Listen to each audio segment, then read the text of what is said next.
Hello everyone, सीटीसीआई के इस training session में मैं आज आपको बताऊंगा कंडीशनल फॉर्मेटिंग क्या होता है। सो गाइज, आपने अभी तक जितना भी पढ़ा है फॉर्मुलेस का पार्ट पढ़ा है, बट अभी तक आप सबने ये नहीं देखा कि समराइज कैसे किया जाएगा डेटा को, यानी कि एक समरी रूप में, छोटे रूप में अगर आपको कोई रिपोर्ट समझनी है। सो गाइज, आपको समझना होगा कंडीशनल फॉर्मेटिंग। एक्चुअल में कंडीशनल फॉर्मेटिंग का मतलब ये है कि कोई जो डेटा है हमारा, उस डेटा पे अगर हमें कलर करना है, कंडीशंस के अकॉर्डिंग फॉर्मेटिंग करना, वो आपका कहलाता है conditional formatting. So suppose guys, मैंने एक डेटा क्रिएट किया है कुछ इस प्रकार। यहाँ पे मेरे पास कुछ बहुत सारे नंबर्स लिखे हुए हैं। मेरा ये क्वेश्चन है कि मुझे वो नंबर कलर करने हैं जो नंबर मेरे 80 से अबव के हैं। इसको करने के लिए गाइज आपके पास कोई फॉर्मूला नहीं है, सिंपल सा आपको यूज करना है कंडीशनल फॉर्मेटिंग। सो आप इस पर क्लिक करें, हाइलाइट्स पहला ऑप्शन आपको मिल जाएगा गाइस होम टैब में ही। ग्रेटर देन आप यहाँ पे मेंशन कर दीजिए 80। यहाँ पे वो नंबर 80 के अबव के हैं जो ये नंबर आ रहे हैं। आप अगर कलर चेंज करना चाहें तो ड्रॉप डाउन लिस्ट में आप जाएं, कस्टम फॉर्मेट में जाएं एंड गाइज आप कोई कलर पिक कर दीजिए। तो ये नंबर मेरे वो नंबर हैं जो 80 से अबव के हैं। अगर मैं कोई नंबर 80 ही लिखता हूं तो कलर नहीं आएगा, क्योंकि वो ग्रेटर देन होना चाहिए, 80 नहीं है। ये चीज याद रखिए। अगर ये नंबर मैं अपडेटेड करता हूं, 98 कर दूं, तो गाइज आपका डेटा अपडेटेड होगा। तो पहला ऑप्शन है ग्रेटर देन, जो कि कंडीशनल फॉर्मेटिंग हमने सीखा एक समरी रूप में। इस तरह से यहाँ पे देखिए लेस देन, अगर आपको कोई नंबर यूज करना है जो इससे नीचे होगा तो लेस देन के कमांड आप यूज करें एंड नंबर पुट अप कर दीजिए 80। सपोज मेरा 80 नंबर है तो आप अपने हिसाब से क्राइटेरिया सेट कर सकते हैं, ये आपकी चॉइस कहलाएगी। एंड ड्रॉप डाउन लिस्ट में गाइज आप यहाँ पे कोई भी एक कलर कर दीजिए जो कलर आपको पसंद आ रहा है। तो 80 से नीचे वाले पे मैंने ये कलर दे दिया एंड 80 से अबव वाले पे मैंने ये कलर दे दिया। दैट मीन्स ये डेटा को समराइज करा एक छोटे रूप में दिखा रहा है यहाँ पे रिपोर्ट्स पर्पज के लिए। अगर गाइज आपको बिटवीन कमांड यूज करनी हो सो आप इसको सेलेक्ट करें। बिटवीन मतलब इतने और इतने के बीच में, जैसे क्वेश्चन लिखा है to highlights number between 20 to 60, यानी कि वो नंबर कलर कर दो जो नंबर आपके 20 से लेके 60 के बीच में है। तो कंडीशंस पे आप जाइए, highlight cells and rules between and put up कर दीजिए गाइस 20 to 60। सिंपल ऑप्शन है। और कलर चेंज करना चाहें तो आप कलर चेंज कर सकते हैं। सपोज मेरा ये कलर आ गया तो ये नंबर आपके इतने और इतने के बीच में होंगे, आप देख पाएंगे। इसमें ये है गाइस, अगर 20 भी लिखते हैं तो कलर आएगा एंड 60 भी लिखेंगे तो कलर आएगा, क्योंकि बिटवीन कंडीशंस होगी। तो एक हो गया ग्रेटर देन, एक होगा लेस देन, एक हो गया बिटवीन।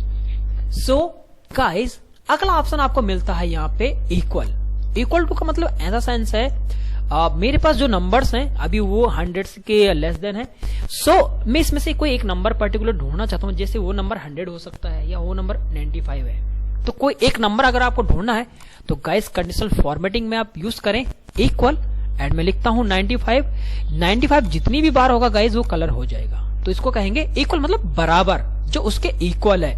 और ऐसा ही नहीं है, आप इक्वल टू आप इस डेटा में भी कलर कर सकते हैं जो डेटा आपका टेक्स्ट का भी कहलाएगा। जैसे सपोज इस डेटाबेस में मैं ये देखना चाहता हूं कि निक्की नाम कहां कहां लिखा हुआ है, तो निक्की जितनी भी बार होगा कलर हो जाएगा गाइड। इसको हम यूज करेंगे इक्वल वाली कंडीशन। तो एक greater than, less than, between, equal मतलब बराबर। एक ऑप्शन आता है duplicate, date occurring and text that contents. इसका मतलब ये है कि गाइस अगर आपके पास कोई डेटा डुप्लीकेट है, अगर आपको डुप्लीकेट कलर करना है कि कौन सी एंट्रीज डुप्लीकेट है या कोई डेटा आपका डुप्लीकेट है, तो समरीज पर्पस के लिए आप यूज करें कंडीशनल फॉर्मेटिंग एंड पहला वाला ऑप्शन यूज करें डुप्लीकेट। ये रहा, ये डेटा इन नंबर, मतलब यानी कि इसका मतलब क्या हुआ कि जिसकी एंट्री एक्सेल में मोर देन 1 टाइम है गाइस वो डुप्लीकेट डेटा कहलाएगा। जिसकी एंट्री बहुत एक बार से अधिक हो गया है वो डुप्लीकेट है, और जो एक ही बार है वो यूनिक है। जैसे सपोज एक 25 यहाँ लिखा है, ऐसे डेटाबेस में 25 जहां पे भी लिखा हुआ है डुप्लीकेट हो गया। क्यों? अभी हम ढूंढते हैं 25 कहां मेंशन है। ये रहा, ये डुप्लीकेट है। 61 अगर मैं एक और 61 लिख दूं गाइस ये डुप्लीकेट हो जाएगा। बाकी जो हुए जिन पे कलर नहीं है वो डुप्लीकेट नहीं है, या ये यूनिक कलर कहेंगे या नॉन डुप्लीकेट। सो उसको कलर करने के लिए गाइस क्या करना है, कंडीशनल फॉर्मेटिंग में ही जाना है। आपको यूज करना है डुप्लीकेट एंड आप यहाँ पे ड्रॉप डाउन लिस्ट में यूज नहीं करें एंड कलर आप चेंज कर दीजिए। ये मेरा यूनिक कहलाएगा। ये गाइस ये चीज देखिए। तो ये है कितनी आसान चीज है, डेटा को समराइज करने के लिए हम यूज करेंगे कंडीशनल फॉर्मेटिंग गाइस। यहां तक समझ में आया होगा आपको, डेट डुप्लीकेट वाला ये चीज देख लिए। Text that content and date occurring. Actually जैसे ये डेटा है, ये टेक्स्ट का डेटा हम उठाते हैं। हाँ, मैं एक और चीज बताता हूं, अगर आपको कंडीशनल फॉर्मेटिंग लगा दिया है डेटाबेस में, हटाना है आपको तो एक तरीका है, डेटा को सिलेक्ट करें, कंडीशंस में जाएं, क्लियर रूल्स, और गाइस यहाँ पे दो ऑप्शंस मिल रहे हैं आपको, selected cells and entire sheet. Selected cells मतलब ये हुआ जितना भी डेटा आपने सिलेक्ट किया है उसमें से हट जाएगा, इंटायर शीट मतलब पूरी शीट में से हट जाएगा। तो ये आपकी चॉइस है, आप कैसे भी यूज कर सकते हैं। मैं सिलेक्टेड सेल में से हटाना चाहूंगा, मैं ये यूज करूंगा।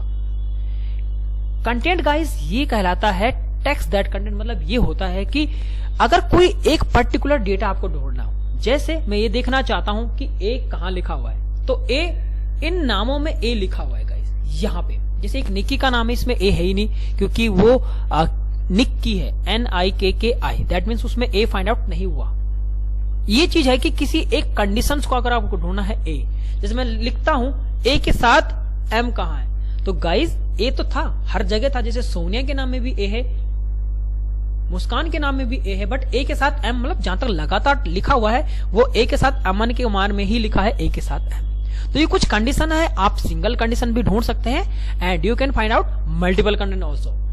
इसी तरह यहाँ पे हमें यूज करना है अ डेट एकोरिंग। अ डेट एकोरिंग मतलब ये है गाइस कि आपके पास अगर कोई कैलेंडर मेंशन कर रखा होगा, याद रखिए सिस्टम में आपको अपडेटेड डेट होनी चाहिए। मतलब अगर आपके पास 2021 का कैलेंडर ऑलरेडी हम जी रहे हैं और अगर सिस्टम में 2000 पुराने की, मतलब 2000 से पिछले की, करंट ईयर से पिछले की डेट्स पड़ी हैं, तो वो उसको ही करंट ईयर मानेगा। सो आप यहाँ पे यूज करें कंट्रोल कॉलन, मैंने आपको पढ़ा भी रखा है, इससे करंट डेट आ जाएगी। और इस तरह से अगर आपके पास कोई कैलेंडर मेंशन हो रखा है गाइस, इस तरह से आपके पास कोई डेट्स है, अगर आपको डेट्स को कलर करना है तो इस तरह से आप यूज करें। सो मैं यहाँ पे यूज करता हूं। सो गाइस मैं आपको यही बता रहा था कि डेट एकोरिंग में क्या होता है कि डेट को कलर करना होता है। जो सिस्टम में जनरेटेड डेट्स होती हैं, तो मैंने आज की डेट लिख दी, उसमें एक दिन जोड़ दिया, इस तरह से मैंने बहुत सारी डेट्स बनाई। आपके पास अगर बहुत सारा डेट है गाइस, सो आप इस कमांड का यूज करें। इस तरह से मैं इसको सिलेक्ट करता हूं सिंपली, और आपको गाइस क्या करना होगा, कंडीशंस फॉर्मेटिंग में आपको जाना है, यहां पे वही ऑप्शन आपको यूज करना है डेट ऑकरिंग के। और एक गाइस आपको यहाँ पे सारे ऑप्शन समझने हैं, जैसे मैंने कहा है टुडे, तो आज की डेट, जो सिस्टम जनरेटेड डेट्स होंगे, लास्ट वीक, पिछला वीक, नेक्स्ट वीक, तो नेक्स्ट वीक आपका 21 नवंबर से लेके 27 नवंबर के बीच में है। आप यहाँ पे कोई भी चीज करके देख सकते हैं, जैसे हमने कहा दिस मंथ, पिछला महीना, अगला महीना, ये सारे ऑप्शन आप यूज कर पाएंगे इस तरह। ये चीज है, इस चीज को समझने के लिए गाइस कंडीशनल फॉर्मेटिंग बहुत जरूरी है। डेटा सिनेरियो समझने के लिए कंडीशनल फॉर्मेटिंग बहुत जरूरी है। स्टेप बाय स्टेप्स आपको फॉलो करना होगा और कंडीशनल फॉर्मेटिंग में आपको महारत हासिल हो जाएगी।